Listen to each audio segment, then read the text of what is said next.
বন্ধুরা, বাংলা সিরিয়ালের দর্শকদের জন্য মন খারাপের খবর নিয়ে চলে এলাম। এই মুহূর্তে জানা যাচ্ছে যে আগামীকাল অর্থাৎ সোমবার থেকে বন্ধ হতে চলেছে বাংলা সিরিয়াল ও সিনেমার শুটিং।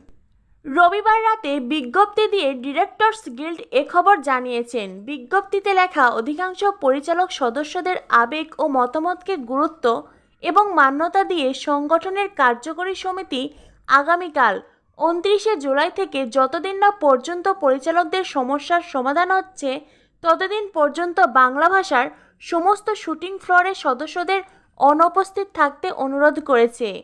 বাংলা ভাষা ছাড়া অন্য ভাষার ক্ষেত্রে এই অনুরোধ প্রযোজ্য নয়। তো বন্ধুরা, আগামীকাল থেকে অনির্দিষ্টকালের জন্য বন্ধ হয়ে যাবে সিনেমা সিরিয়ালের শুটিং। তাই বলা যায় যে সকল এপিসোড ইতিমধ্যেই শুটিং হয়ে গেছে সেগুলোই হয়তো টেলিভিশনে টেলিকাস্ট হবে। আর এর মধ্যেই সমস্যার সমাধান না হলে নতুন কোনো এপিসোড হয়তো আমরা দেখতে পাবো না।